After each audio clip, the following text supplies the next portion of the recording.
Out of an NBC 15 reality check, concerns continue nationwide over police training and their ability to de-escalate situations dangerous. Spanish Fort Police put a gun in NBC 15's Jaysha Patel's hand to give her a real-life look at how officers prepare. This week, I was put to the test by Milo, a virtual simulator shared between the FBI, Mobile County Sheriff's Office, and the Mobile Police Department. The simulator puts you through different scenarios, and the person controlling it can change the outcome of each situation based on how an officer reacts during training. I had to use my best judgment and do what I think was right. What I didn't expect was for the simulator to feel so real. Take a look at how I did. You respond to a silent alarm call in the pharmacy of the hospital. This is Sergeant Stephen Mooney with the Spanish Fort Police Department. He's trying to find a man who's running away from him in this virtual hospital.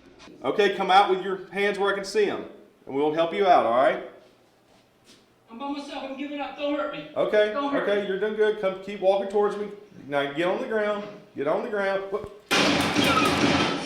Stay down. The first lesson I learned while watching Mooney: be aware of your surroundings. I was handed a fake gun, looking and weighing the same as a real gun. Spanish Fort Police Chief John Barber put me in his officer's shoes.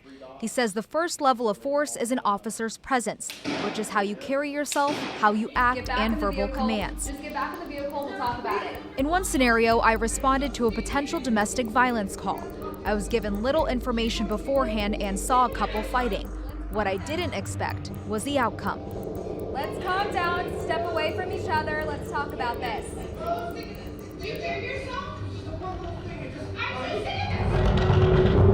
So she is going at him with a knife. What are you doing? Stop her. So. The simulator mimics people in real life, and what I realized is people move fast. I found it difficult to stop someone and act quickly. Barber explained that they're trained to shoot to the chest area if they have to use deadly force. He says it's almost impossible to shoot someone in the arm or leg when they're moving.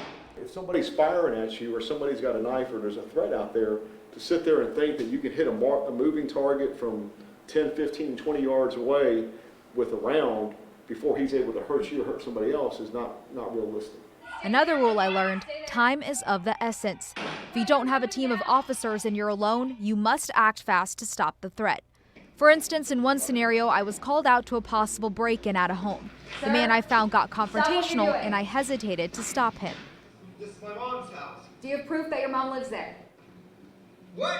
No, this is my mom's house. You don't belong here. Calm Get out down. of here. Calm down. No, you need to get out of here. I'm going to shove this up your. Put that down. Come here, I said. What did you say? And that's when I learned about the 21 feet rule. Even if you drew your weapon, fired, and had shots that were lethal on that body, he would still be able to move and likely hit you or strike you with the knife. 21 feet. And so it's something to think about when you talk about the use of the taser.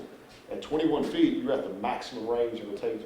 Barber says this training helps determine if an officer can see potential threats, vocalize commands, and react appropriately. He says this training offers perspective. We are trying to do better. We know that we have to make sure that we're doing it at the highest standards and that we have a very difficult job.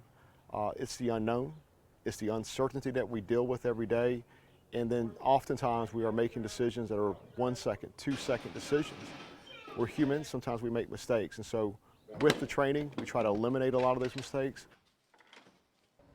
Barber says it's up to individual agencies to determine how often they want to train using the simulator. It's been around for over 2 decades, and it's been updated with the latest technology. Kim, Greg.